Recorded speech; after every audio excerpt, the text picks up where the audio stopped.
आज का चैप्टर यहाँ से देख लेंगे और नोट करना स्टार्ट करेंगे। Chapter 2, introduction to operating system. Operating system किसी भी कंप्यूटर का एक अहम भाग होता है जो कंप्यूटर में सॉफ्टवेयर के रूप में स्टोर रहता है। ऑपरेटिंग सिस्टम कंप्यूटर के सभी भागों जैसे मेमोरी, इनपुट, आउटपुट तथा कंप्यूटर से सभी जुड़े हार्डवेयर कंपोनेंट को नियंत्रित करता है। यानी ऑपरेटिंग सिस्टम एक ऐसा सॉफ्टवेयर होता है जिसके द्वारा कंप्यूटर के या किसी भी आईटी गैजेट के सभी भागों को कंट्रोल किया जाता है, चाहे वो इनपुट डिवाइस हो चाहे वो आउटपुट डिवाइस हो। सभी डिवाइस को कंट्रोल करने के लिए ऑपरेटिंग सिस्टम होता है। ठीक है, जितने भी आईटी गैजेट्स होते हैं, जैसे आपका मोबाइल फोन है तो उसमें जो ऑपरेटिंग सिस्टम है एंड्रॉइड है, ठीक है ना। आईफोन के लिए आईफोन का अलग बनता है उसका ऑपरेटिंग सिस्टम। इसी प्रकार आपको लैपटॉप और डेस्कटॉप को चलाने के लिए जो मेन सॉफ्टवेयर डाला जाता है, इंस्टॉल किया जाता है, वो ऑपरेटिंग सिस्टम होता है। ठीक है, तो उसका मुख्य काम यही होता है कि जितने भी आपके डिवाइस कनेक्ट किए गए होते हैं मदरबोर्ड से, इनपुट डिवाइस के रूप में हो आउटपुट डिवाइस के रूप में, सभी को कंट्रोल करने का काम करता है। ठीक है, उसको हम कहते हैं ऑपरेटिंग सिस्टम। क्या कहेंगे? Operating system. ऑपरेटिंग सिस्टम एक सॉफ्टवेयर होता है। अभी यहाँ पे देख लेंगे function of OS, operating system के फंक्शन क्या क्या है, यहाँ से कर लीजिए। इसमें मेमोरी की मैनेजमेंट होती है, फाइल मैनेजमेंट होती है, इनपुट आउटपुट जितने भी डिवाइस लगे होते हैं सभी की मैनेजमेंट होती है, स्केड्यूलिंग होती है, टाइम शेयरिंग, सिक्योरिटी की मैनेजमेंट भी होती है और प्रोसेस मैनेजमेंट भी होती है। ठीक है ना, ये सभी मैनेजमेंट किस में होते हैं? ओएस में। ओएस में होता है ऑपरेटिंग सिस्टम। अब ये ऑपरेटिंग सिस्टम कोई भी ऑपरेटिंग सिस्टम हो, चाहे वो ओपन सोर्स ऑपरेटिंग सिस्टम हो चाहे वो आपका प्रोप्राइटरी ऑपरेटिंग सिस्टम हो, ठीक है, सभी प्रकार के ऑपरेटिंग सिस्टम में ये फंक्शन दिए गए होते हैं। मेन फंक्शन ऑपरेटिंग सिस्टम के कुछ जो महत्वपूर्ण फंक्शन है, देखिए प्रोसेसिंग मैनेजमेंट क्या होता है। ऑपरेटिंग सिस्टम कंप्यूटर में चल रहे सभी प्रोग्राम या प्रोसेस की स्थिति पर नजर रखता है और इनकी आवश्यकता के अनुसार साधन उपलब्ध कराने का कार्य करता है। ऑपरेटिंग सिस्टम अपनी पॉलिसी यानी अपनी नीति के अनुसार भी तय करता है कि कौन सा साधन किस प्रोसेस को कितने समय के लिए उपलब्ध कराया जाए, कब साधन उस प्रोसेस से वापस लिया जाए, ताकि सभी प्रोसेस अपनी रेफरेंस अनिवार्यता के अनुसार उचित प्रकार से संचालित होते रहें। ऑपरेटिंग सिस्टम के इस कार्य को प्रोसेसिंग मैनेजमेंट कहा जाता है। यानी इसमें जो ऑपरेटिंग सिस्टम होता है उसमें जो प्रोसेसिंग मैनेजमेंट का काम होता है, उसमें ये होता है कि किसी डिवाइस को कितने समय तक उसमें कंट्रोल करना है, कैसे कंट्रोल करना है, किस भाग को कंट्रोल करना है। ठीक है ना, ये मैनेजमेंट का पूरा काम करता है। उसके बाद आती है इसमें मेमोरी मैनेजमेंट, यानी इसमें जो मेमोरी होती है, मेमोरी स्टोरेज लगाई गई है, इसका भी जितने भी कंट्रोलिंग क्षमता होती है वो ऑपरेटिंग सिस्टम के द्वारा होती है। ऑपरेटिंग सिस्टम प्राइमरी मेमोरी को मैनेज करता है। यह मेन मेमोरी के प्रत्येक लोकेशन का रिकॉर्ड रखता है कि कौन सी लोकेशन खाली है या किसको कितनी मेमोरी की आवश्यकता है। इनपुट और आउटपुट डिवाइस मैनेजमेंट, यानी जितने भी इनपुट और आउटपुट के डिवाइस आप लोग पढ़ चुके हैं, जितने भी डिवाइसेज होते हैं उसका भी मैनेजमेंट आपका ऑपरेटिंग सिस्टम करता है। एक ऑपरेटिंग सिस्टम अपने संबंधित ड्राइवर के माध्यम से डिवाइस संचार का प्रबंधन करता है। यह तय करता है कि किस प्रक्रिया को इनपुट आउटपुट कब और कितने समय के लिए प्रयोग में देना है। ठीक है, कितने समय के लिए इसको यूज में लेना है, ये सभी कौन तय करता है? ऑपरेटिंग सिस्टम तय करता है। इसके अंदर एक फाइल मैनेजमेंट भी होती है। एक सिस्टम को कुशल या आसान नेविगेशन और उपयोग करने के लिए डायरेक्टरी में व्यवस्थित किया जाता है। यानी किसी भी फाइल या फोल्डर को, किसी अपने फाइल को जब सेव करेंगे तो वहाँ पे जहाँ पे सेव करेंगे उसको डायरेक्टरी बोलेंगे या फोल्डर बोलेंगे। क्या बोलेंगे? डायरेक्टरी या फोल्डर। ठीक है, ऑपरेटिंग सिस्टम इस बात पर नजर रखता है कि जानकारी कहाँ स्टोर है। ठीक है, यानी ऑपरेटिंग सिस्टम में ये भी पता रहता है कि आपका किस ड्राइव में या किस डायरेक्टरी में या किस फोल्डर में आपकी फाइल सेव की गई है, कौन सी फाइल है, किस प्रकार की फाइल है और कितने यूनिट की फाइल है। ठीक है, ये सभी चीज आपके मेमोरी मैनेजमेंट में रहती है। ऑपरेटिंग सिस्टम का अगला जो फंक्शन होता है वो प्रोटेक्शन एंड सिक्योरिटी होता है। प्रोटेक्शन एंड सिक्योरिटी बहुत ही जरूरी चीज है, क्योंकि इसके बिना कोई भी आपके सिस्टम को जो है अपने यूज में ला सकता है, तो उसके लिए प्रोटेक्शन रखा जाता है। ठीक है, ऑपरेटिंग सिस्टम यूजर के डेटा और अन्य जानकारी की सुरक्षा के लिए पासवर्ड सुरक्षा प्रदान करता है।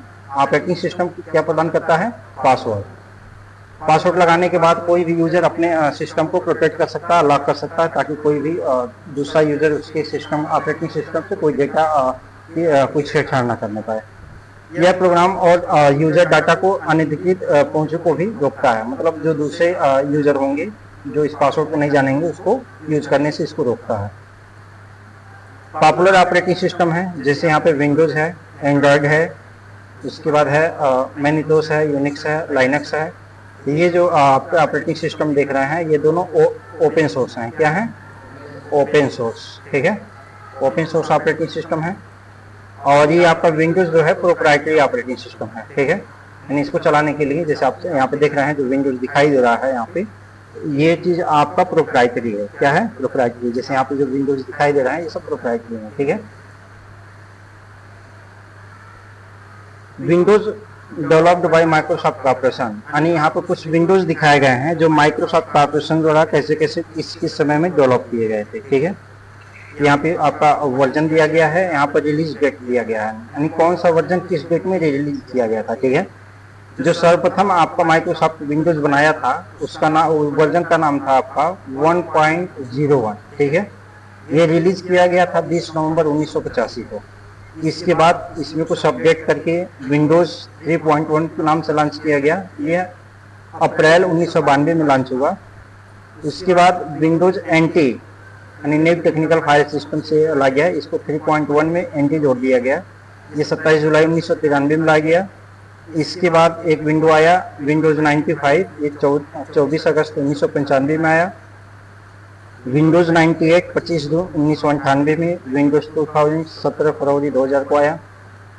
और विंडोज एमई जो है वो 14 सितंबर 2000 को आया। विंडोज एक्सपी 25 अक्टूबर 2001 को आया। विंडोज विस्टा 30 जनवरी 2007। विंडोज 7 22 अक्टूबर 2009। विंडोज 8 26 अक्टूबर 2012।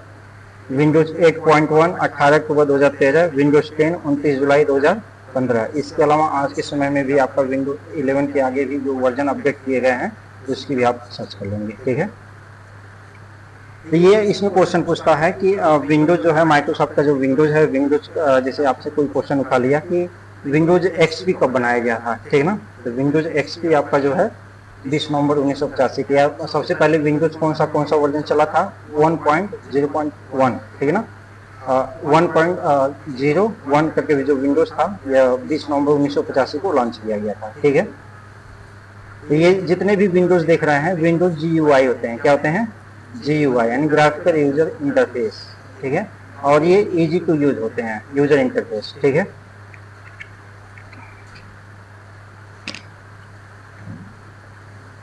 अब आप देख लेंगे type of operating system based on technology, यानी तकनीकी के आधार पे जो यहाँ पे ऑपरेटिंग सिस्टम है उनको कैसे कैसे बांटा गया है।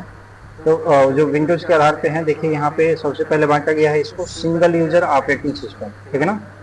इसको CUI बेस्ड होता है। ये क्या होता है? CUI यानी कमांड यूजर इंटरफेस होता है।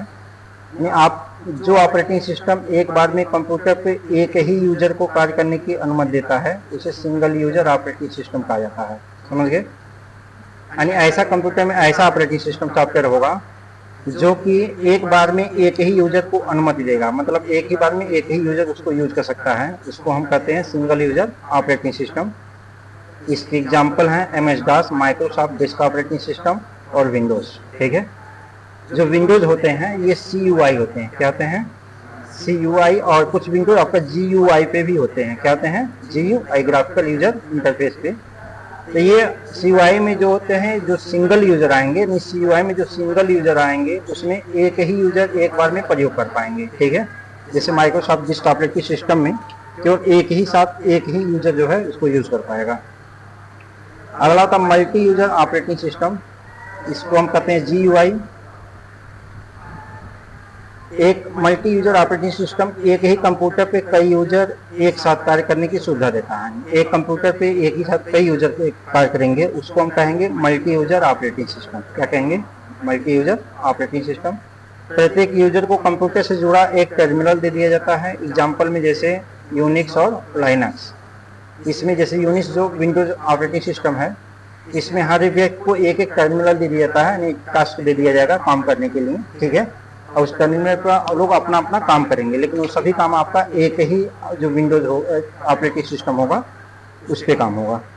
यानी एक साथ कई यूजर जो काम कर सकते हैं उसको कहते हैं मल्टी यूजर ऑपरेटिंग सिस्टम। और जो एक साथ मतलब एक ही सिंगल यूजर काम कर सकता है उसको कहते हैं single user operating system.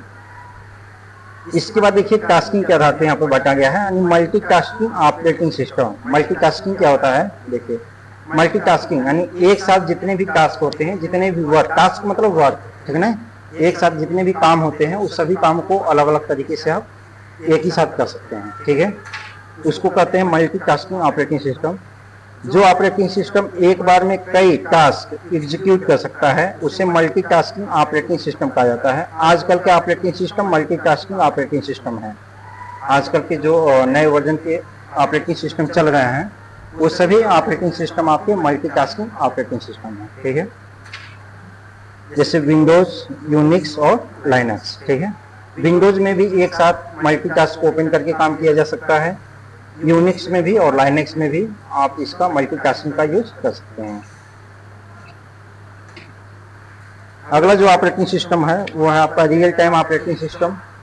Real time operating system का उपयोग वास्तव में समय एप्लीकेशन के लिए किया जाता है। इसका उपयोग उन अनुप्रयोगों के लिए होता है जहां डाटा प्रोसेसिंग का समय निश्चित और छोटी मात्रा में होता है, ठीक है। Operating system for desktop and laptop, यहाँ पे देख लेंगे आपके डेस्कटॉप और लैपटॉप में जो यूज होते हैं ऑपरेटिंग सिस्टम उसके प्रकार देख लेंगे, उसका वर्क देख लेंगे। आमतौर पर डेस्कटॉप और लैपटॉप में प्रयोग किए जाने वाले operating system Windows 10, Apple, Mac OS. Desktop laptop में सबसे ज़्यादा प्रयोग किए जाने वाला ऑपरेटिंग सिस्टम माइक्रोसॉफ्ट कंपनी द्वारा बनाया गया विंडोज ऑपरेटिंग सिस्टम है, ठीक है। आजकल अधिकतर लोग जो यूज करते हैं वो प्रोप्राइटरी सॉफ्टवेयर का प्रयोग करते हैं। किसका करते हैं, प्रोप्राइटरी सॉफ्टवेयर। जो प्रोप्राइटरी सॉफ्टवेयर हो उसका कंपनी का नाम है माइक्रोसॉफ्ट। क्या है, माइक्रोसॉफ्ट। माइक्रोसॉफ्ट के विंडोज का अधिकतर प्रयोग किया जाता है लैपटॉप और डेस्कटॉप में, जिसका प्रयोग आमतौर पर लैपटॉप तथा डेस्कटॉप में किया जाता है। दूसरे नंबर पर प्रयोग किया जाने वाला ऑपरेटिंग सिस्टम एप्पल कंपनी द्वारा डेवलप किया गया मैक ओएस है, यानी एप्पल कंपनी में जो डेवलप किया गया है उसका नाम होता है मैक ओएस, कहता है मैक ओएस, ठीक है, जिसका उपयोग एप्पल कंपनी द्वारा विकसित किए गए डेस्कटॉप लैपटॉप में किया जाता है। यानी एप्पल कंपनी द्वारा जो कंप्यूटर बनाया जाएगा उसमें मैक ओएस चलेगा। क्या चलेगा, मैक ओएस। ऑपरेटिंग सिस्टम का जो नाम होगा वो होगा मैक। क्या होगा, मैक। लाइनक्स भी एक लोकप्रिय ऑपरेटिंग सिस्टम है जिसका उपयोग लैपटॉप तथा डेस्कटॉप में किया जाता है।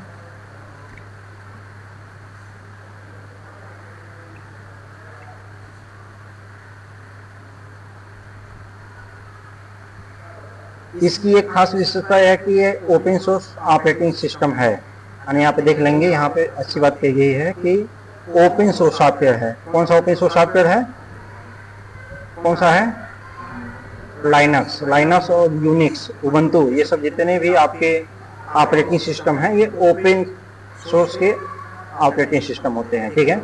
इसमें कोई भी प्रोप्राइटरी नहीं होता है, कोई मालिकाना नहीं होता, इसका कोई निजी मालिक नहीं होता है। इसमें आपको सोर्स कोड भी प्रोवाइड करते हैं और जो इंस्टॉल कर देता है उस सॉफ्टवेयर का वही मालिक हो जाता है, यानी इसमें लाइसेंस लेने की जरूरत नहीं पड़ती है।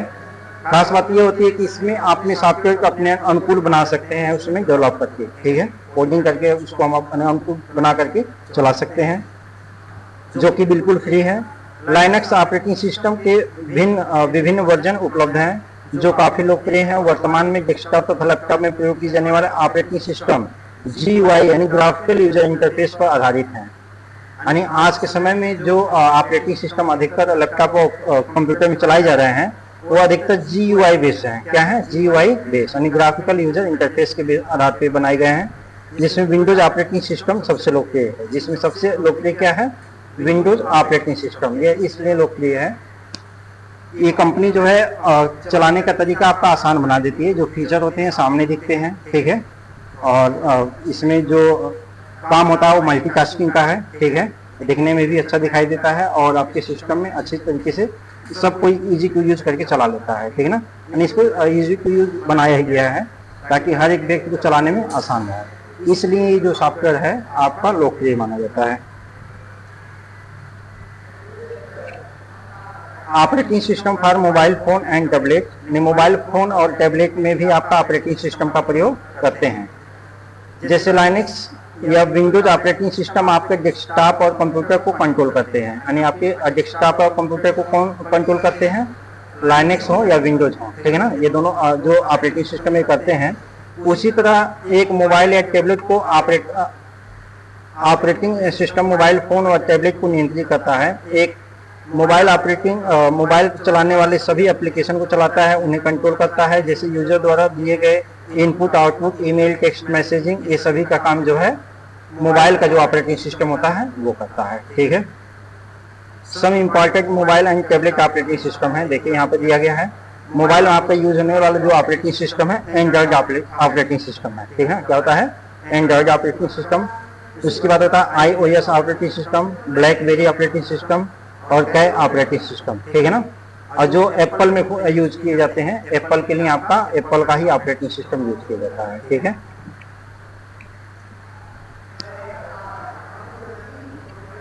User interface for desktop and laptop, यानी डेस्कटॉप और लैपटॉप के लिए यूजर इंटरफेस। यहाँ पे देखिए, यहाँ पे यूजर इंटरफेस दो प्रकार के बताए गए हैं।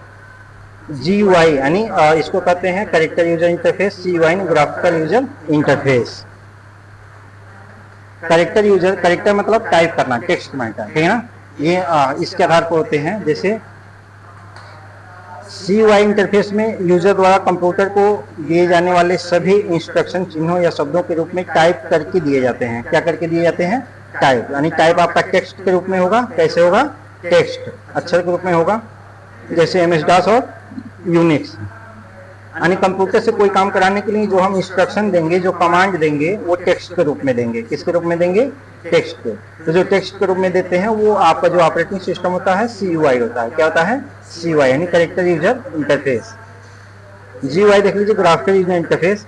GUI इंटरफेस में यूजर द्वारा कंप्यूटर को दिए जाने वाले सभी इंस्ट्रक्शन डिस्प्ले स्क्रीन पर बने हुए विशेष चिन्ह या स्थान पर क्लिक करके दिए जाते हैं, जैसे विंडोज ऑपरेटिंग सिस्टम। अब यहाँ पे देख लीजिए, जैसे मान के चलिए एग्जांपल है, जैसे आप MS-DOS का यूज कर रहे हैं, तो वहाँ जो भी कमांड देंगे, ठीक है ना, तो जो भी कमांड देंगे, जैसे डिलीट आपको करना है तो आप लिखना पड़ेगा, टाइप करना पड़ेगा कंप्यूटर से डिलीट। क्या करना पड़ेगा, डिलीट। डिलीट के बाद आपको क्या डिलीट करना है, डायरेक्टरी डिलीट करनी है, फाइल डिलीट करना है, फोल्डर डिलीट करना है, जो भी डिलीट करना है तो आपको लिख करके वहाँ पे कमांड देना पड़ेगा। तो जो लिख करके कमांड देते हैं वो टेक्स्ट पे पे काम करते हैं, उसको कहते हैं CUI। क्या कहते हैं, CUI। जो GUI है ये माइक्रोसॉफ्ट कंपनी का क्या कर दिया है, आपको सब बना करके रख दिया है, ठीक है। जैसे आपको डिलीट करना है या नया फोल्डर बनाना है या कुछ भी करना है, तो उसका एक आइकन बना करके, उसका एक फीचर बनाकर आपके सामने रख दिया है, जिसको माउस का पॉइंटर ले जाकर के क्लिक करके उस काम को हम आसानी से कर लेते हैं, ठीक है। तो ये इजी टू यूज कौन सा हुआ, विंडोज ऑपरेटिंग सिस्टम। कौन सा हुआ, विंडोज ऑपरेटिंग सिस्टम। जो GUI होता है, ग्राफिकल यूजर इंटरफेस, इसका उदाहरण है विंडोज ऑपरेटिंग सिस्टम। इसलिए इसको पॉपुलर माना जाता है, यानी कोई भी कमांड आपके सामने दिखता है, इसके फीचर सामने दिखते हैं, उस पर क्लिक करके आप इजी टू यूज के माध्यम से उसका यूज कर पाते हैं। इसलिए जो विंडोज ऑपरेटिंग सिस्टम होते हैं ये ज़्यादा फेमस होते हैं। वही चीज़ हमें जब ओपन सोर्स सॉफ्टवेयर में करना होता है तो उसको CUI के माध्यम से करते हैं, तो उसमें टाइप करना पड़ता है। उस इंस्ट्रक्शन को हम क्या करेंगे, टाइप करेंगे। टाइप करते समय मान लीजिए टाइप करने के लिए आपको कमांड देना है, तो कोई कमांड देने के लिए जब इंस्ट्रक्शन को टाइप करते हैं, अगर इसमें कोई एरर आती है या टाइपिंग मिस्टेक होती है तो वो कमांड जो है एक्सेप्ट नहीं करता है कंप्यूटर, तो वर्क पे नहीं करेगा। और GUI में वही माउस के पॉइंटर ले जाकर के जैसे हम क्लिक करते हैं तो वो आपका जो कमांड इंस्ट्रक्शन है वो एक्टिव हो जाता है, काम करना शुरू कर लेता है, ठीक है। ऑपरेटिंग सिस्टम यहाँ पे देख रहे हैं, ऑपरेटिंग सिस्टम का यहाँ पे जो है कैरेक्टर के बेस पे और ग्राफिकल के बेस पे अधिक जो यूज होने वाला है वो आपका ग्राफिकल यूजर इंटरफेस है। अब यहाँ पे आते हैं, डेस्कटॉप यहाँ पे दिया गया है। डेस्कटॉप क्या होता है देख लीजिए। डेस्कटॉप एक कंप्यूटर का प्राइमरी यूजर इंटरफेस है। जब आप अपने कंप्यूटर को बूट करते हैं तो स्टार्टअप प्रोसेस पूरी होने के बाद डेस्कटॉप डिस्प्ले होता है। बूट होना मतलब जब आप कंप्यूटर को स्टार्ट करते हैं, विंडोज ओपन होने के बाद जो है डेस्कटॉप डिस्प्ले होता है, जो सबसे सामने दिखता है यहाँ पे, वो क्या होता है, डेस्कटॉप होता है। क्या होता है, डेस्कटॉप। जैसे सामने दिख रहे हैं, इसमें डेस्कटॉप बैकग्राउंड, यहाँ जो सामने दिख रहे हैं ये बैकग्राउंड हो गया, ये एरिया सब, ठीक है। वॉलपेपर, यानी इस बैकग्राउंड पे वॉलपेपर भी लगा सकते हैं, और आपके द्वारा सेव की गई फाइल और फोल्डर आइकॉन के रूप में होते हैं, ठीक है ना। यानी यहाँ पे आपका क्या दिख रहा है, ये वॉलपेपर हो गया, ठीक है, डेस्कटॉप के रूप में दिख रहा है। और यहाँ पे आपके जो छोटे छोटे जैसे कंप्यूटर के जो फाइल फोल्डर सेव किए गए होते हैं, ये सभी चीज़ यहाँ पे दिखाई देते हैं, ठीक है। इसको हम कहते हैं डेस्कटॉप। क्या कहते हैं, डेस्कटॉप। यहाँ पे नीचे देखेंगे, यहाँ पे जो होता है वो स्टार्ट बटन होता है। क्या होता है, स्टार्ट बटन दिए गए होते हैं। इसके बाद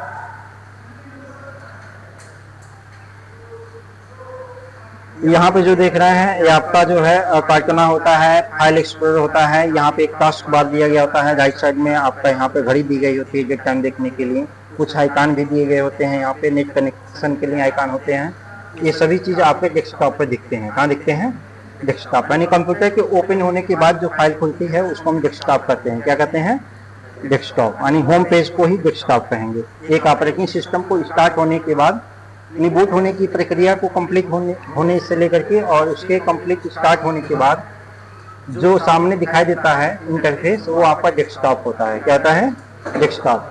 डेस्कटॉप पे आपके क्या क्या हो सकते हैं, फिर से देख लीजिए। यहाँ पे नोटिफिकेशन एरिया है, जहाँ से नोटिफिकेशन बार होते हैं, और डेट एंड टाइम और अन्य चीज नेट कनेक्टिविटी के ऑप्शन दिए गए होते हैं। टास्क बार होते हैं, और जितनी टास्किंग चलते हैं, टास्किंग मतलब जितना वर्क कर रहे हैं, जैसे मान लीजिए आप कोरेडा का काम कर रहे हैं, पीडीएफ पे कोई काम कर रहे हैं, या इंटरनेट पे काम कर रहे हैं, या यहाँ पे आपका MS वर्ड पे काम कर रहे हैं, VLC मीडिया चला रहे हैं, क्रोम खोले हुए हैं, या अन्य कोई भी टास्क हम कर रहे हैं, तो ये जितने भी टास्क आपके दिखाई देंगे वो आपके टास्क बार में दिखाई देंगे। कहाँ पे दिखाई देंगे, टास्क बार। क्या होता है ये, टास्क बार। जैसे कि यहाँ पे नीचे दिखाई दे रहा है, यहाँ पे देख रहे हैं ना, यहाँ पे आप देख सकते हैं, यहाँ पे गूगल क्रोम चल रहा है, यहाँ पे आपका PDF चल रहा है, यहाँ पे अन्य चीजें डेट एंड टाइम दी गई है, यहाँ पे आपका स्टार्ट बटन दिया गया है। तो ये सभी जो देख रहे हैं ये टास्क बार हैं, और ये फीचर हैं विंडोज के। किसके फीचर हैं, विंडोज के। विंडोज का जब होम पेज पे जाएंगे तो ये सभी फीचर पाएंगे।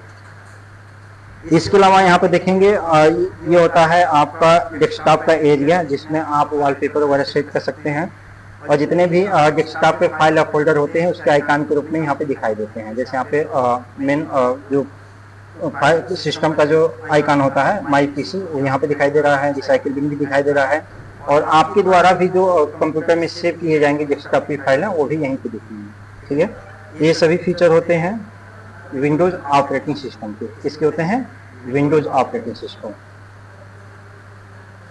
अब देख लीजिए स्टार्ट बटन क्या होता है। यह विंडोज का एक महत्वपूर्ण भाग है जो हमें टास्क बार में लेफ्ट हैंड की ओर दिखाई देता है। कहाँ पे दिखाई देता है, लेफ्ट हैंड की ओर दिखाई देगा। जैसे यहाँ पे देखिए, यहाँ पे लेफ्ट हैंड की ओर यहाँ पे दिखाई दे रहा है।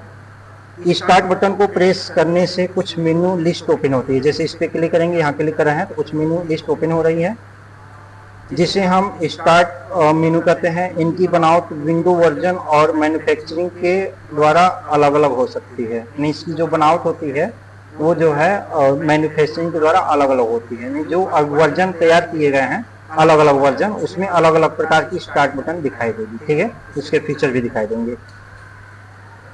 कार्टना क्या होता है, कार्टना माइक्रोसॉफ्ट का वर्चुअल डिजिटल असिस्टेंट है, जो कि विंडोज लैपटॉप, PC, फोन और टैबलेट में होता है। वर्चुअल असिस्टेंट का मतलब है कि हम बोलकर काम करवा सकते हैं। यानी इस समय जैसे AI का प्रयोग आ गया है, ठीक है ना, ChatGPT है, ठीक है, जेमिनी आ गया है, बोल करके हम काम करवा सकते हैं। उसी प्रकार से एक फीचर इसमें विंडोज में भी जोड़ दिया गया है। इसके बाद है आपका टास्क व्यू। विंडोज के साथ इनवेलप यानी शामिल किया गया टास्क व्यू एक मल्टीटास्किंग फीचर है, जो आपको कई वर्चुअल डेस्कटॉप पर अपने ओपन ऐप विंडो को एक्सेस करने और ऑर्गेनाइज करने की सुविधा देता है। साथ ही आपको अपने माइक्रोसॉफ्ट अकाउंट से कनेक्ट किसी भी डिवाइस पे शुरू की गई पिछली एक्टिविटीज को जल्दी से फिर से शुरू करने की अनुमति देता है। यानी टास्किंग क्या होती है, देख लीजिए। टास्किंग मतलब किसी भी विंडोज पे अगर कितना भी आप एप्लीकेशन सॉफ्टवेयर खोलते हैं तो वो उसका एक टास्क बार में आइकॉन में आ जाता है। यानी जितने भी, जैसे यहाँ पे देख रहे हैं, यहाँ पे 2 टास्किंग चल रही है, एक रिकॉर्डिंग की चल रही है, एक आपकी PDF की चल रही है, ठीक है। यहाँ पे जितने भी और भी टास्किंग खोल लेंगे, जैसे हमने यहाँ पे क्रोम खोल लिया तो यहाँ पे क्रोम पे भी टास्किंग खुल गई। ये टास्क बार होता है। तो ये इस टास्क बार का यही काम होता है कि यहाँ पे जितने भी टास्किंग चल रहे हैं उसको कंट्रोल करना। क्या करना, कंट्रोल करना। चाहे इसको मिनिमाइज कर सकता है, मैक्सिमाइज कर सकता है, या यहाँ राइट क्लिक करके आप इसको क्लोज भी कर सकते हैं, ठीक है ना। ये टास्किंग प्रक्रिया होती है। और ये जो फीचर दिए गए हैं वो विंडोज ऑपरेटिंग सिस्टम में दिए गए हैं। इसमें दिए गए हैं विंडोज ऑपरेटिंग सिस्टम, चाहे विंडोज 7 हो, XP हो, विंडोज 10 हो, 11 हो या हायर कोई भी वर्जन हो, उसके सभी में आपका टास्किंग प्रक्रिया दी गई होती है। इसके साथ जितने भी ऑपरेटिंग सिस्टम में जितने भी एप्लीकेशन आप यूज कर रहे हैं, एक साथ सब पे एक से दूसरे एप्लीकेशन पे जाने की अनुमति होता है, एक से दूसरे को कनेक्ट करने की अनुमति होता है, ठीक है। और एक साथ कई टास्क को कंप्लीट करने की अनुमति जो देता है और कंट्रोल करता है वो टास्क बार होता है। क्या होता है? Task bar. जैसे यहाँ पे नीचे दिखाई दे रहा है, जितने भी एप्लीकेशन खुले हुए हैं यहाँ पे दिखाई दे रहा है, ठीक है।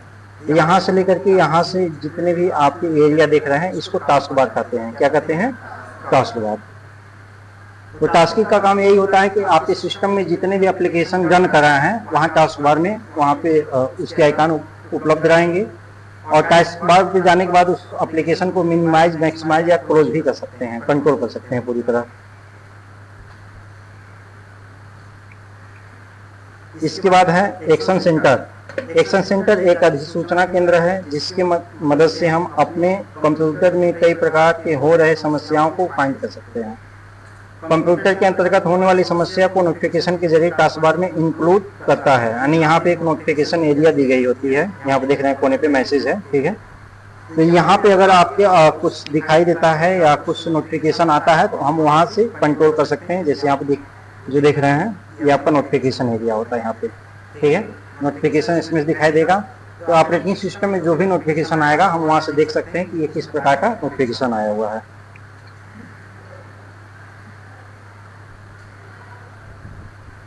उसके बाद देख लीजिए टास्क बार फिर से आ गया। यहाँ पे टास्क बार क्या है? टास्क बार डेस्कटॉप पर सबसे नीचे की पट्टी को कहा जाता है। जब आप कोई एप्लीकेशन या प्रोग्राम ओपन करते हैं तो वह टास्क बार पे दिखाई देता है। यानी कोई भी आप जब यहाँ से कोई भी सिस्टम पे कोई एप्लीकेशन सॉफ्टवेयर खोलेंगे तो वो टास्क बार पे दिखाई देगा, यहाँ पे दिखाई देगा, ठीक है।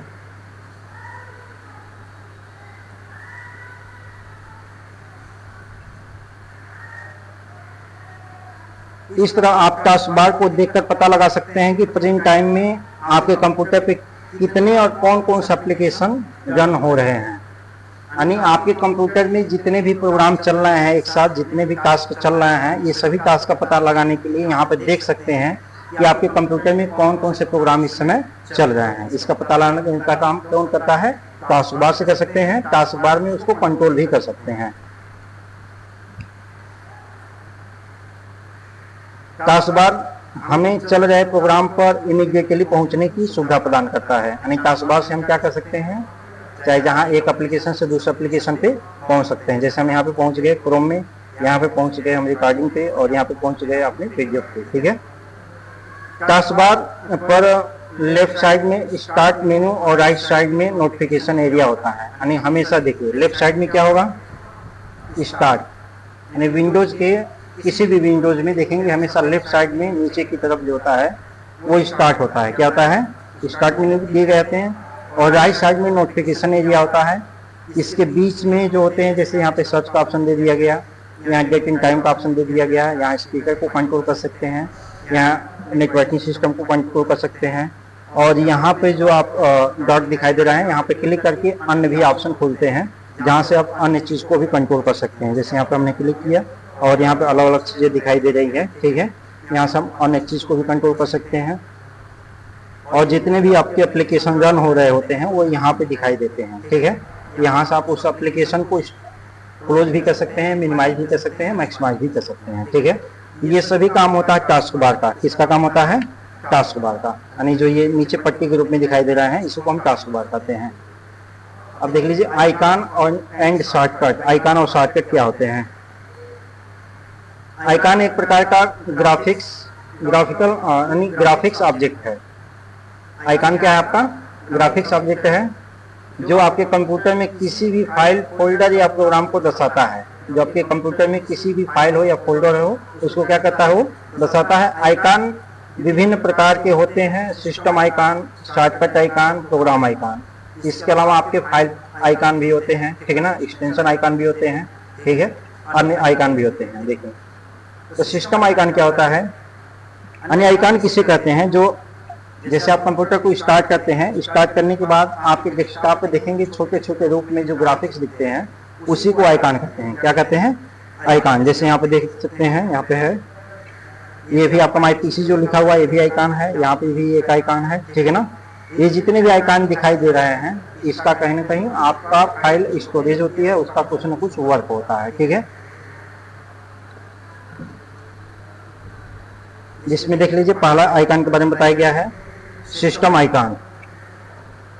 कंप्यूटर में जब हम कोई ऑपरेटिंग सिस्टम इंस्टॉल करते हैं, इंस्टॉल मतलब जब कंप्यूटर का, जैसे कंप्यूटर के सभी पार्ट जो होते हैं, सभी पार्ट को इनपुट और आउटपुट डिवाइस को मिला करके input output process memory complete करने के बाद जब उसमें हम चलाने के लिए ऑपरेटिंग सिस्टम इंस्टॉल करते हैं, तो ऑपरेटिंग सिस्टम इंस्टॉल होने के बाद यानी आइकॉन कुछ डिफॉल्ट के रूप में आते हैं, यानी ऑटोमेटिक आ जाएंगे। ये आइकॉन हमारे डेस्कटॉप स्क्रीन पर देखे जा सकते हैं, जैसे my computer, my document, recycle bin, control panel, ETC, ठीक है ना। नेटवर्किंग भी होते हैं इसमें। तो जो ये आइकॉन होते हैं वो सिस्टम आइकॉन होते हैं। कौन से आइकॉन होते हैं? सिस्टम आइकॉन, समझ गए। तो सिस्टम आइकॉन के अंतर्गत आने वाले कौन कौन से आइकॉन हैं?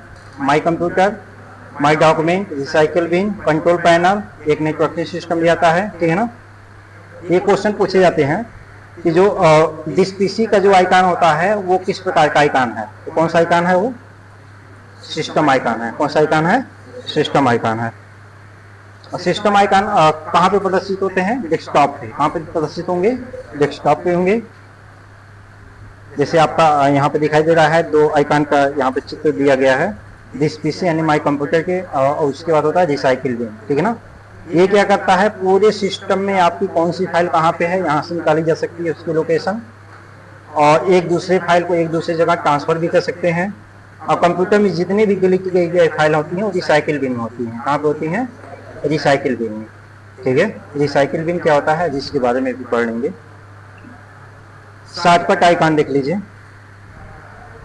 एक शॉर्टकट संबंधित प्रोग्राम, फोल्डर, फाइल की लिंक है, यानी शॉर्टकट मतलब लिंक है। शॉर्टकट मतलब क्या है?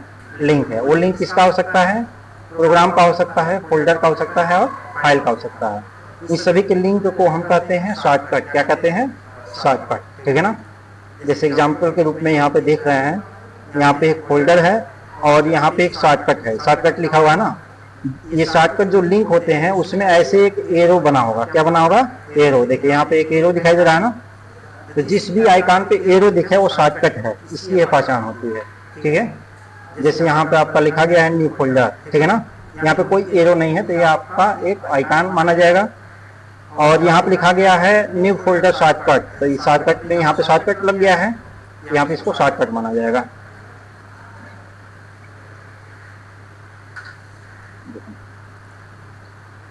एक शॉर्टकट संबंधित प्रोग्राम, फोल्डर, फाइल लिंक है जिस पर डबल क्लिक करके संबंधित आइटम रन किया जा सकता है, यानी जो यहाँ पर डबल क्लिक करके खोलेंगे वही चीज हम यहाँ से भी शॉर्टकट से भी खोल सकते हैं। शॉर्टकट आइकॉन को डिलीट करने पर सिर्फ आइकॉन डिलीट होता है, यानी इसको जब डिलीट करेंगे तो सिर्फ ये आइकॉन ही डिलीट होगा, इसके अंतर्गत जो फाइल होगी वो डिलीट नहीं होगी। एक्चुअल आइटम डिलीट नहीं होता है, मतलब जो इसके अंदर जो फाइल होता है, जैसे इस पर क्लिक करने से जो फाइल खुलता है वो डिलीट नहीं होता है। क्वेश्चन पूछता है कि क्या हम शॉर्टकट के आइकॉन को डिलीट करेंगे तो उसके अंदर रखी गई फाइल भी डिलीट हो जाती है, सही है गलत है? ये गलत है, क्योंकि जो शॉर्टकट की होते हैं, शॉर्टकट की के माध्यम से केवल आइकॉन को डिलीट किया जा सकता है, उस प्रोग्राम फाइल को डिलीट नहीं कर सकते हैं। शॉर्टकट के आइकॉन एक्चुअल फाइल से एरो के चिन्ह द्वारा अलग किया जाता है। हमने बताया भी, इसको किसके द्वारा एरो किया जाएगा? एरो से। जैसे यहाँ पे देख लीजिए एरो है, इसके चिन्ह द्वारा अलग किया जाता है। शॉर्टकट आइकॉन का फाइल एक्सटेंशन .ink होता है, ये नोट कर लीजिए, ये फाइल एक्सटेंशन नेम सभी नोट करते जाएंगे, ये पूछता है। यानी शॉर्टकट आइकॉन का फाइल एक्सटेंशन नेम जो होता है वो .ink होता है, LNK।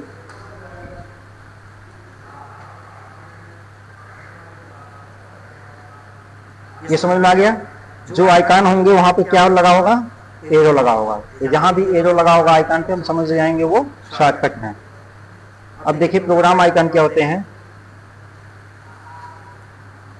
यह आइकॉन किसी एप्लीकेशन, प्रोग्राम या उसमें बनी फाइल को दर्शाता है, यानी जो यह एप्लीकेशन, ये जो होता है एप्लीकेशन, प्रोग्राम या उसमें बनी फाइल को दर्शाता है जिस पर क्लिक करके प्रोग्राम या संबंधित फाइल को खोला जा सकता है।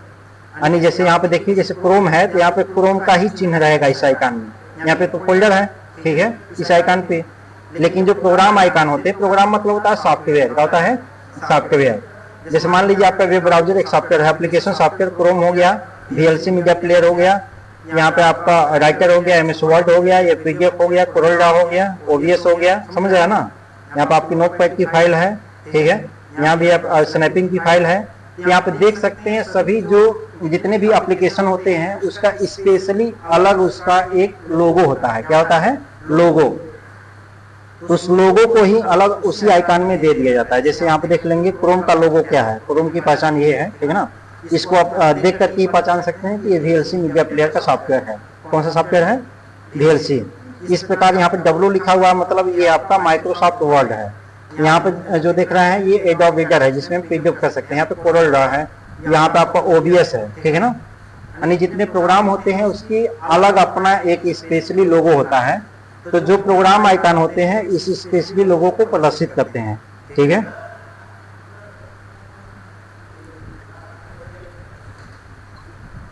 प्रोग्राम आइकन या प्रोग्राम फाइल से संबंधित लोगो या प्रोग्राम अपने फाइल का नाम भी शो होता है। यानी वहाँ पे फाइल, यहाँ पे जैसे मान लीजिए लोगो है तो जब डेस्कटॉप होगा तो जैसे VLC मीडिया प्लेयर तो VLC, यहाँ पे गूगल क्रोम है तो यहाँ पे लिखा होगा गूगल क्रोम, यहाँ वर्ड है तो लिखा होगा माइक्रोसॉफ्ट वर्ड, ये एडोब रीडर, ये कोरलड्रा, ये OBS। यानी पहले ऊपर जो है उसके आइकन का लोगो होगा और उसके बाद उसके फाइल का नाम होगा, उस आइकन का क्या होगा, नेम होगा, ठीक है ना। तो ऐसे आइकन को हम कहेंगे प्रोग्राम आइकन। क्या कहेंगे, प्रोग्राम आइकन। और जो शॉर्टकट की होंगे उसमें एरो दिखाई देगा आपको। रनिंग एन एप्लीकेशन, किसी प्रोग्राम को ओपन करने के लिए उस पर डबल क्लिक करेंगे या फिर उस पर राइट क्लिक करेंगे, उसे ओपन कर सकते हैं। यानी किसी भी प्रोग्राम को अगर किसी भी आइकन को ओपन करना है तो इसके देखिए कई मेथड होते हैं। यानी कंप्यूटर में एक काम को करने के कई मेथड होते हैं, ठीक है ना। जैसे कि यहाँ के टास्क बार में जो दिखाई देगा एक ही बार क्लिक करेंगे तो वो ओपन हो जाएगा। लेकिन यहाँ पे जो डेस्कटॉप पे आपका दिखाई देगा, यहाँ पे उस पर इसको ओपन करना है तो ओपन करने के लिए हम इस पर डबल क्लिक करेंगे। कितने बार क्लिक करेंगे, डबल क्लिक करेंगे तो ये ओपन हो जाएगा। या तो इस पर राइट बटन क्लिक करेंगे। कौन सा बटन क्लिक करेंगे, राइट बटन। जैसे एग्जांपल के लिए हम देख लेते हैं, यहाँ पे देखिए, या तो मान लीजिए इसको ओपन करना है तो या तो हम इस पर क्लिक करके राइट में क्लिक करेंगे, यहाँ पे दे रहा है ओपन, दे रहा है ना, ओपन करेंगे तभी खोल गया। या तो इस पर हम डबल क्लिक कर दिए। डबल क्लिक करने का मतलब तुरंत ही एक बार में मतलब एक ही साथ 2 बार क्लिक करिए, समझ रहे ना। बारी बारी से 2 बार हमने क्लिक कर दिया तो ये भी ओपन हो गया। तीसरा मेथड होता है, इस पर क्लिक करके हम इंटर बटन दबा देंगे तभी ओपन हो जाएगा, ठीक है ना। इसके यानी एक ही काम को करने के लिए आपके अलग अलग मेथड होते हैं, यहाँ पे बताया गया है। यानी कैसे कैसे हम प्रोग्राम को रन कर सकते हैं। किसी भी आइकन को खोलने के लिए या तो वो टास्क बार में है तो सिंगल क्लिक करेंगे, डेस्कटॉप पे है तो डबल क्लिक करेंगे, या तो डेस्कटॉप पे उस आइकन पर राइट क्लिक करके ओपन ऑप्शन में जाकर के उसको खोल सकते हैं, या तो उस पर क्लिक करके इंटर बटन दबाकर भी खोला जा सकता है, ठीक है। यानी कंप्यूटर के एक ही टास्क को करने की अलग अलग मेथड होते हैं। क्लोज ऐप मतलब इसको बंद कैसे किया जा सकता है। अगर कोई सॉफ्टवेयर चल रहा है तो उसको बंद कैसे करेंगे। किसी प्रोग्राम को क्लोज करने के लिए क्लोज बटन पे क्लिक करेंगे या कीबोर्ड से Alt+F4 बटन को प्रेस करेंगे, ठीक है। जैसे यहाँ पे देख रहे हैं जो आपका सामने PDF दिखाई दे रही है कि अगर इसको बंद करना है तो यहाँ पे 3 बटन दिए गए हैं। क्लोज बटन दिया गया है, मैक्सिमाइज मिनिमाइज, या तो इस पर क्लिक करेंगे या तो कीबोर्ड से शॉर्टकट के इसको तुरंत नोट कर लीजिए आप लोग। किसी प्रोग्राम को क्लोज यहाँ पे लिख लीजिए Alt+F4 प्रोग्राम एग्जिट, नोट कर लीजिए। यानी किसी भी सॉफ्टवेयर को बंद करना है तो आप वहाँ कीबोर्ड से अगर बंद करना चाहते हैं तो Alt+F4 का प्रयोग करेंगे। किसका प्रयोग करेंगे, Alt+F4।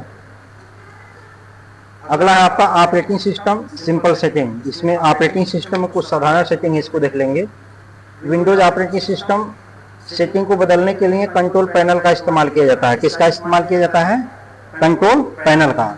यानी ऑपरेटिंग सिस्टम में आपको कुछ भी बदलाव करना है, ठीक है, कुछ भी चेंजेस करना है तो वहां पे आप कंट्रोल पैनल का यूज करेंगे। ये बहुत इंपॉर्टेंट है कंट्रोल पैनल, ठीक है ना।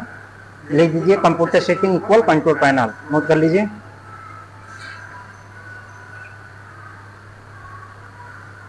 कंट्रोल पैनल के अंदर हार्डवेयर और सॉफ्टवेयर से संबंधित सभी प्रकार की सेटिंग ऑप्शन उपलब्ध होते हैं।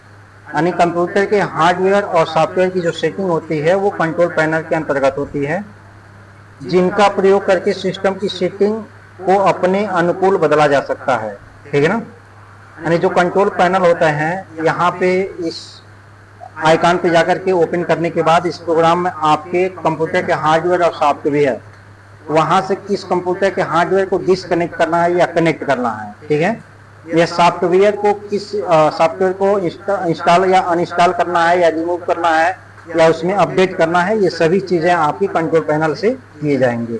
ये कंट्रोल पैनल कहाँ पे होते हैं? कंट्रोल पैनल आपके स्टार्ट मेनू में दिए गए होते हैं। देखिए यहाँ पे जाएंगे, यहाँ पे स्टार्ट में जाएंगे और सर्च में भी जाएंगे तो यहाँ पे लिखेंगे कंट्रोल, CONTROL, कंट्रोल पैनल यहाँ पे दिख जाएगा। जो यहाँ पे सामने दिख रहे हैं ये कंट्रोल पैनल, यहाँ से आप सभी हार्डवेयर सॉफ्टवेयर को, कंप्यूटर की सभी चीज को कंट्रोल कर सकते हैं। ये क्लियर हो गया।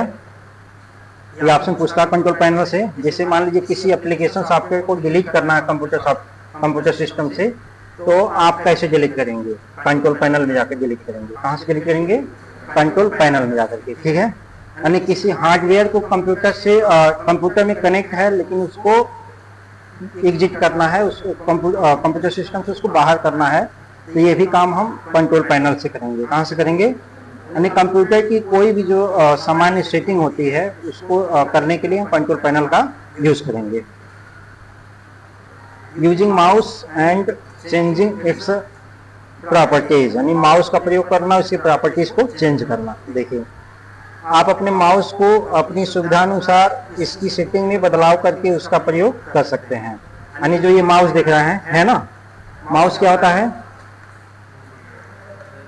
माउस आपका IT गैजेट्स है। ये कंप्यूटर का एक इनपुट डिवाइस है और इसमें 3 बटन होते हैं, लेफ्ट, राइट और सेंटर।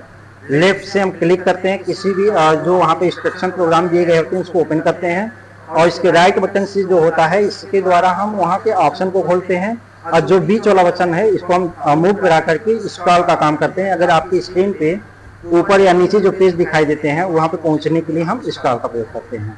ठीक है। या अगर इसमें कोई चेंजिंग करनी है, या तो इसका जो लेफ्ट बटन जो काम करता है उसको राइट साइड में कर दीजिए, राइट साइड का लेफ्ट में करना। ऐसा भी चेंजिंग करने के लिए आप जो है वहाँ पे माउस आइकन का प्रयोग करेंगे। ठीक है ना। ये भी आपके कंट्रोल पैनल में ही आएंगे। ठीक है। या इसमें कोई भी चेंजिंग करानी है तो या इसके जो एरो पॉइंटर दिख रहे हैं, पॉइंटर की जगह कुछ और भी लाना चाहते हैं, पेन लाना चाहते हैं, पेंसिल लाना चाहते हैं, तो ये भी चीजें आप माउस की सेटिंग यानी कंट्रोल पैनल में जाकर के कर सकते हैं। ठीक है। माउस की सेटिंग को बदलने के लिए कंट्रोल पैनल में माउस आइकन पर डबल क्लिक करके माउस की सेटिंग डायलॉग बॉक्स को ओपन करके, माउस डायलॉग बॉक्स में कई ऑप्शन होते हैं जिनका उपयोग माउस की सेटिंग बदलने के लिए किया जाता है, जैसे बटन, पॉइंटर ऑप्शन etc। ठीक है ना। जैसे यहाँ पर आपको दिखाया गया है। सबसे पहले हम कंट्रोल पैनल में जाएंगे, या तो सर्च बार में जाइए, कंप्यूटर के सर्च बार में जाने के बाद वहाँ पे लिख दीजिए माउस सेटिंग या तो कंट्रोल पैनल। कंट्रोल पैनल में जाने के बाद माउस प्रॉपर्टीज पे जाएंगे और वहाँ पे देखेंगे आपका ये ऑप्शन शो होंगे, बटन शो होगा। बटन पे क्लिक करके आप जो है यहाँ पे लेफ्ट को राइट, राइट को लेफ्ट कर सकते हैं। पॉइंटर पे जैसे क्लिक करेंगे तो आपका विभिन्न प्रकार के पॉइंटर दिखेंगे। ठीक है। जहाँ पेंसिल में बदल सकते हैं, बॉल की तरह बदल सकते हैं। यहाँ पे आपका जो एरो दिखाई दे रहा है, यहाँ पे पॉइंटर को भी चेंज सकते हैं। पॉइंटर ऑप्शन में भी कई प्रकार के आइकन होते हैं, उसको भी सिलेक्ट सकते हैं। हिल को भी चेंज करते हैं। इसके हार्डवेयर में कुछ प्रॉब्लम आती है तो वहाँ से उसको हार्डवेयर को अपडेट भी कर सकते हैं। ठीक है। जैसे आप यहाँ पे और भी फीचर दिखाई दे रहे हैं, जैसे स्पीड दिखाई दे रही है।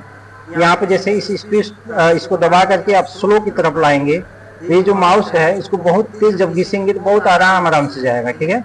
लेकिन इसको आप फास्ट की तरफ ले जाएंगे तो इसे हल्का सा टच करेंगे तो बहुत तेज माउस इधर उधर भगने लगेगा। ठीक है। तो इसको हमेशा नॉर्मल ही रखते हैं। अगर फास्ट आप चलाना चाहते हैं तो फास्ट करिए, स्लो चाहते हैं स्लो करिए, नहीं तो बीच में रखेंगे तो ये नॉर्मल तरीके से चलेगा। ठीक है। अब यहाँ पे है टर्न ऑन क्लिक लॉक। जैसे इस पे क्लिक लॉक को जैसे क्लिक कर देंगे तो जो क्लिक है वो वहीं पे वो लॉक हो जाएगा। ये सभी सेटिंग आप जो है माउस की सेटिंग से कर सकते हैं। Changing system date and time, यानी सिस्टम की डेट एंड टाइम को कैसे बदलाएं, ये बहुत इंपॉर्टेंट होती है। जैसे भी आपका कंप्यूटर में कोई काम करते हैं, जब सेव करते हैं तो उसमें फाइल के साथ आपका डेट एंड टाइम को भी लिया जाता है, यानी आपकी फाइल कब और किस समय में बनाई गई है। ठीक है। तो ये डेट एंड टाइम का अपडेट होना बहुत ही आवश्यक चीज होती है। वैसे ही आप नेट पे जब काम करेंगे तो अब जब तक आप सिस्टम में डेट इन टाइम को अपडेट नहीं करेंगे तब तक आपका वो ऑपरेटिंग सिस्टम में एप्लीकेशन आपका रन नहीं होगा। तो देख लेते हैं इसको आप कैसे चेंज करेंगे। यानी अपने कंप्यूटर में डेट इन टाइम को चेंजिंग करने के लिए, अपने सिस्टम की डेट इन टाइम बदलने के लिए आप स्क्रीन के नीचे टास्क बार के राइट साइड में डेट इन टाइम पर राइट क्लिक करें और फिर आप जस्ट डेट इन टाइम पे क्लिक करें। जैसे यहाँ पे देख रहे हैं टास्क बार में जब जाएंगे यहाँ पे तो यहाँ पे दिखाई दे रहा है, यहाँ पे जैसे राइट पे क्लिक करेंगे और ऑब्जेक्ट जाएंगे। कहाँ पे जाएंगे? ये ऑब्जेक्ट पे जाएंगे। इसको एक जगह और से भी ला सकते हैं, सर्च में भी जाकर के यहाँ पे हम टाइप करेंगे डेट एंड टाइम, तो यहाँ पे आपका ऑप्शन खुल गया। अब यहाँ पर ऑप्शन खोलने के बाद जो है आप यहाँ डेट एंड टाइम को बदल सकते हैं। ठीक है, अगर यहाँ पे लिखा है सेट ऑटोमेटिकली, मतलब ये ऑटोमेटिक आपके इंटरनेट के अनुसार सेट कर लेगा। अगर इस ऑप्शन को फीचर को हम बंद कर सकते हैं, बंद करने के लिए इस पे जैसे क्लिक करेंगे, माउस का पॉइंटर ले जाएंगे और लेफ्ट वाला बटन जैसे दबाएंगे ये बंद हो जाएगा।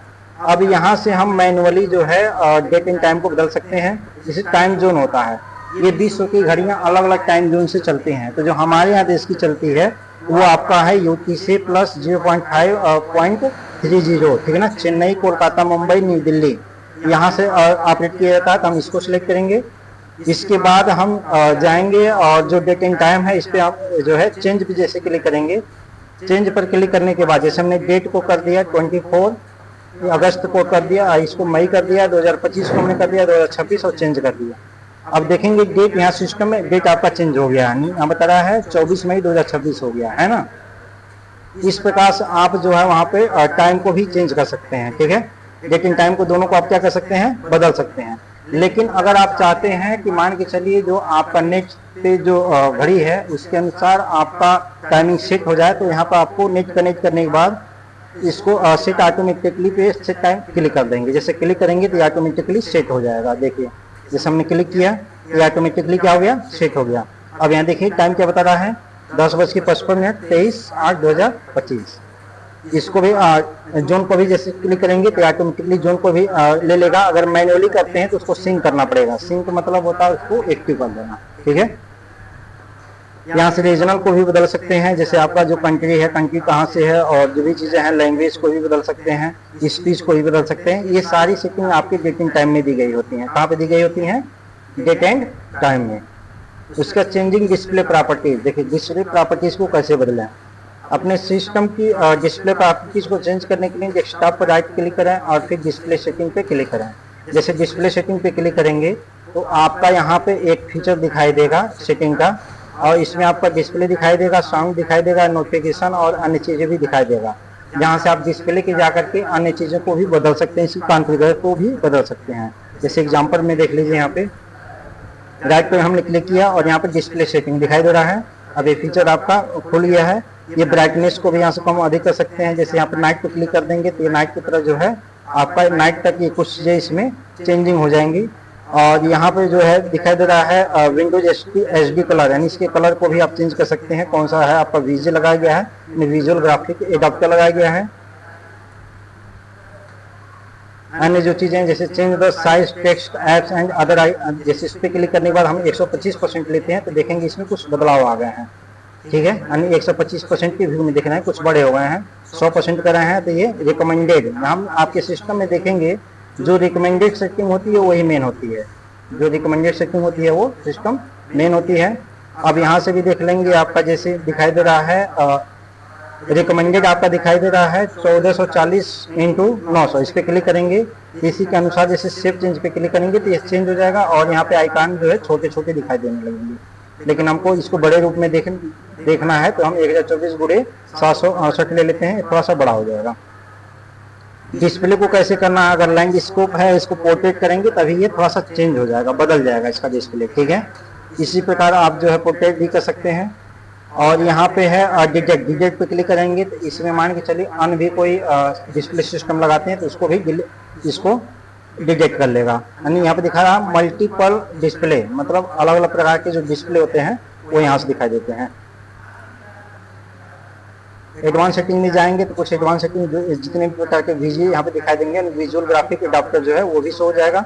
अन्य कोई भी रहेगा तो डिस्प्ले 1 दिखा रहा हूँ, डिस्प्ले 2 को भी दिखाना शुरू कर लेगा। अब यहाँ पे जाते हैं साउंड वाले पे जाएंगे, साउंड को अगर कम और अधिक करना है तो यहाँ से साउंड के सिस्टम के साउंड को कम और अधिक किया जा सकता है। अगर काम नहीं करता तो ट्रबल शूट पे क्लिक करके आप ट्रबल शूट पे जाकर के चेंजिंग कर सकते हैं।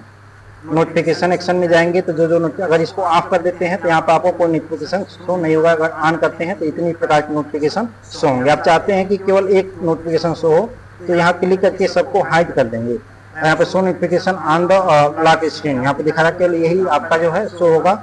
और नहीं तो अगर सभी जगह क्लिक करते हैं तो जितने भी नोटिफिकेशन होंगे सभी जगह से शो होने लगेंगे। फोर्स असिस्टेंट होते हैं, इसमें भी कुछ चेंजिंग होते हैं, यहाँ से भी आप कर सकते हैं। जैसे फोर्स असिस्टेंट जिसका प्रायोरिटी ओनली कर सकते हैं, अलार्म ओनली कर सकते हैं, यहाँ पे जो है ड्यूरिंग दिस टाइम कर सकते हैं। जितने प्रकार की सेटिंग होते हैं सब यहाँ से कर सकते हैं। पावर स्लिप होता है, ये बहुत इंपॉर्टेंट होता है। जैसे यहाँ पे क्लिक करके 1 मिनट कर दिए, अगर आप 1 मिनट तक अपना जो है कंप्यूटर यूज नहीं करेंगे तो ये स्लीप मोड में चला जाएगा, यानी कंप्यूटर ऑन रहेगा लेकिन वो कुछ समय के लिए ऑफ रहेगा जब तक टच नहीं करेंगे। तो इसको हम अधिकतर टाइम को लिए ले लेते हैं। जैसे हमने ले लिया यहाँ पे 10 मिनट या 20 मिनट या 45 मिनट। एक ऑप्शन देता है नेबर, जैसे मान लीजिए हम 30 मिनट दे दिए, अगर अपने कंप्यूटर को 30 मिनट तक कीबोर्ड माउस टच नहीं करेंगे तो 30 मिनट के बाद ऑटोमेटिक कंप्यूटर बंद हो जाएगा, यानी स्लीप मोड में चला जाएगा। ठीक है, और कंप्यूटर का कीबोर्ड या माउस का कोई भी एक की जैसे प्रेस करेंगे तो वहीं से जहाँ से आप काम कर रहे होते हैं वहीं से आपका कंप्यूटर स्टार्ट हो जाएगा। लेकिन इसको अगर हम नेबर कर देते हैं, नेबर करने के बाद छोड़ दिए तो आप लगातार इसको महीनों तक छोड़ देंगे तो महीनों तक कंप्यूटर आपका आना रहेगा, यानी ऑटोमेटिक ये ऑफ नहीं होगा जब तक इसमें कमांड नहीं देंगे। ये सेटिंग यहाँ से होती है। इसमें कुछ और भी एडिशनल सेटिंग होती है, जैसे बैलेंस करना, पावर की सेविंग, जैसे पावर सेविंग दिया था लैपटॉप में बैटरी की चार्जिंग वगैरह करने के लिए। हाई परफॉर्मेंस करेंगे तो और भी कुछ सेटिंग इसमें आ जाती हैं। ये सभी सेटिंग आपके डिस्प्ले के माध्यम से की जाती है। स्टोरेज होता है, स्टोरेज की भी सेटिंग हम कर सकते हैं। जैसे आपका जो लोकल ड्राइव सी है इसमें बता 97 GB यूज हुआ है, कितना यूज हुआ है 97 GB का टोटल ये आपका सी ड्राइव बनाया गया है, जिसमें 46.5 GB आपका यूज हो चुका है और 50.5 GB आपका फ्री है। ठीक है, इसमें कुछ चीज़ें और भी होती हैं, जैसे कहाँ पे जो है कितना यूज किया गया है तो ये भी बताता है। ऐप और फीचर के लिए आपका 10.6 GB यूज हुआ है, वीडियो के लिए इतना, अदर के लिए इतना, और भी चीज़ें हैं। इस पर क्लिक करेंगे मोड कैटेगरी तो सभी कैटेगरी खुल जाएंगे, मतलब कहाँ पे कितना आपका मेमोरी का यूज किया गया है।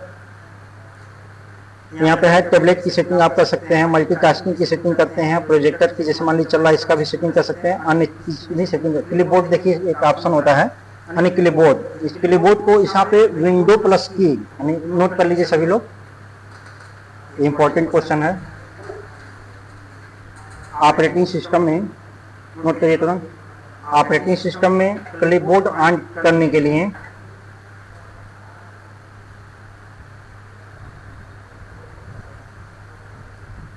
प्रॉपर्टी सेटिंग में जाकर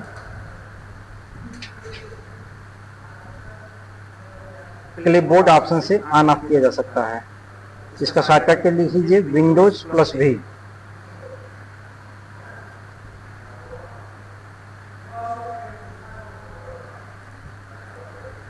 विंडोज प्लस वी हो गया। अब देखिए विंडोज प्लस वी होता क्या है, जैसे हम विंडो प्लस वी दबा रहे हैं तो ये ऑटोमेटिक ऑफ हो जाएगा। क्या हो जाएगा? ऑफ हो जाएगा। ठीक है ना, यहाँ ऑफ कर दिए। अगर इसको ऑन करते हैं तो इसका मतलब ये होता है कि जैसे अभी तो आप कंप्यूटर का प्रैक्टिकल नहीं किए हैं, लेकिन जब प्रैक्टिकल करेंगे तो बहुत ही इसका यूज होगा। जैसे आप यहाँ से कोई सॉफ्टवेयर को जा करके या तो अपने यहाँ पे पीडीएफ में किसी चीज़ को कॉपी करते हैं। देखिए हमने इसको सिलेक्ट किया, सिलेक्ट करने के बाद जो है यहाँ पे ये कॉपी का सिंबल दिया गया, हमने इसको कॉपी कर लिया। फिर यहाँ पर डिस्प्ले है, इसको भी हमने कॉपी कर लिया, प्रॉपर्टीज को भी कॉपी कर लिया। तो नियम ये होता है कि अगर आप जिस ऑब्जेक्ट को या जिस भी डॉक्यूमेंट को आप कॉपी करते हैं उसी डॉक्यूमेंट को पेस्ट करते हैं। ठीक है, अगर हमें किसी जगह ले जाकर के पेस्ट करना है, चलिए हम मिनिमम इसको पेस्ट करते हैं, कंट्रोल V।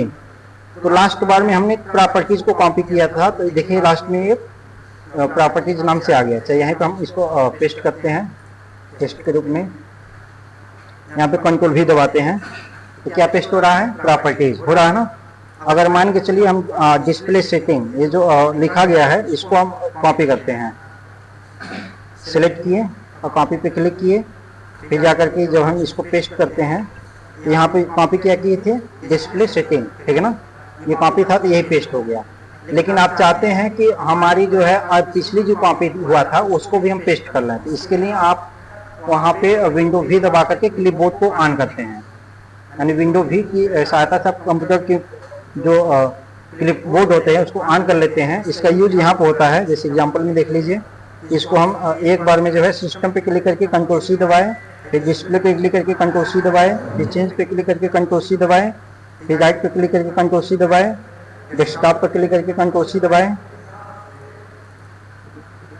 अब देखिए हमने 4 या 5 बार जो है कंट्रोल सी दबाया हुआ, नहीं कॉपी किया गया है। लेकिन देखिए अगर डायरेक्टली पेस्ट करेंगे तो क्या पेस्ट होगा, जो लास्ट में कॉपी किए हैं। लास्ट में क्या कॉपी किए हैं, डेस्कटॉप। तो डेस्कटॉप चलिए हम पेस्ट करके देख लेते हैं। यहाँ पे क्लिक करते हैं, कंट्रोल भी दबाते हैं, देखिए डेस्कटॉप ही पेस्ट हो रहा है ना। लेकिन अन्य चीज भी हम कॉपी किए हैं, उसको पेस्ट करना है तो हम विंडो भी दबाएंगे। क्या दबाएंगे, विंडो भी। विंडो भी दबाने के बाद यहाँ पर आपको जो दिखेगा वो क्लिपबोर्ड दिखेगा। क्या दिखेगा, क्लिपबोर्ड। अब इसमें दिखा रहा है कि राइट चेंज जिसके लिए क्या पेस्ट करना है, हमको चेंज पेस्ट करना। क्लिक किए, देखिए यहाँ पे चेंज पेस्ट हो गया ना, चेंज आ गया, ठीक है। या अन्य भी चीज को अगर लाना है तो विंडो भी फिर दबाएंगे और यहाँ पे क्लिक कर देंगे। राइट भी पेस्ट हो गया, विंडो भी दबाइए, चेंज भी पेस्ट हो गया। यानी जिसको भी लेना है उस पर क्लिक करते जाएंगे, वो होता जाएगा। यानी कंट्रोल सी भी से केवल एक जो कॉपी किया गया है सिंगल मैटर को आप पेस्ट कर सकते हैं, लेकिन क्लिपबोर्ड के माध्यम से मतलब लगातार कई कॉपी कर लीजिए, इसको बारी बारी आप क्लिपबोर्ड से पेस्ट कर सकते हैं, ठीक है। ये सभी की सेटिंग कहाँ पे दी गई होती है, कहाँ पे दी गई होती है, आपके प्रॉपर्टीज के सेटिंग में, प्रॉपर्टीज के सेटिंग में दी गई होती है, ठीक है। चलिए आगे देख लेते हैं, ऐड और रिमूव प्रोग्राम फीचर्स। यानी किसी भी सॉफ्टवेयर को कंप्यूटर से ऐड करना है या रिमूव करना है तो इसको कैसे करेंगे। माइक्रोसॉफ्ट विंडोज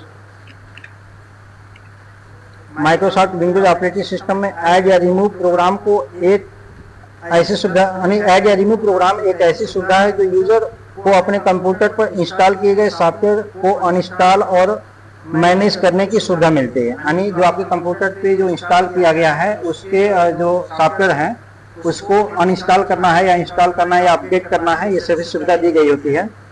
विंडोज 10 में ऐड या रिमूव प्रोग्राम को ओपन करने के लिए कंट्रोल पैनल में जाएंगे, फिर प्रोग्राम एंड फीचर पर क्लिक करेंगे। इसकी हेल्प से आप कंप्यूटर को मैनेज या अनइंस्टॉल कर सकते हैं। जो प्रोग्राम है कंप्यूटर के प्रोग्राम को मैनेज और अनइंस्टॉल करेंगे। जैसे देख लेते हैं कैसे करेंगे। सबसे पहले हम अपनी जो है यहाँ पे कंट्रोल पैनल में जाएंगे। कहाँ पे जाएंगे, कंट्रोल पैनल। कंट्रोल पैनल में जाने के बाद हम यहाँ पे उसके प्रोग्राम और फीचर को खोलेंगे। चलिए हम चले जाते हैं यहाँ पे सिस्टम के कंट्रोल पैनल में, क्लिक करेंगे कंट्रोल पैनल। अब यहाँ पर आपके दिखाई देंगे, यहाँ पे देखिए कुछ जब कंट्रोल पैनल खोलते हैं तो इसको दिखने का भी जो फीचर होता है व्यू बाय यहाँ पे दिया हुआ होता है। किस प्रकार से दिखना चाहते हैं, कैटेगरी में है लार्ज करेंगे तो यही चीज आपके बड़े आइकन में दिखने लगेंगे। यहाँ पे स्मॉल आइकन करेंगे तो छोटे आइकन में, ये जो छोटे आइकन दिख रहा है ना इसमें दिखने लगेंगे। लार्ज करेंगे तो बड़े में। कैटेगरी करेंगे तो एक जैसे मान के चलिए यहाँ पे ये सभी चीज एक कैटेगरी में है तो उसको एक कैटेगरी में शो होने लगेगा, ठीक है। तो यहाँ पे चले जाते हैं प्रोग्राम पे अनइंस्टॉल प्रोग्राम पे क्लिक करते हैं तो जितने भी आपके सिस्टम में इंस्टॉल किए गए प्रोग्राम है यहाँ पे दिखाई दे रहा है ना। जैसे कि किसी भी प्रोग्राम को यहाँ से हटाना है, ठीक है ना। जैसे मान के चलिए यहाँ पे EPIC पेन आपका दिख रहा है, यहाँ पे हम पेन पे क्लिक करके इंटर कर रहे हैं, यहाँ पे आपका एक EPIC पेन चलने लग रहा है, ठीक है।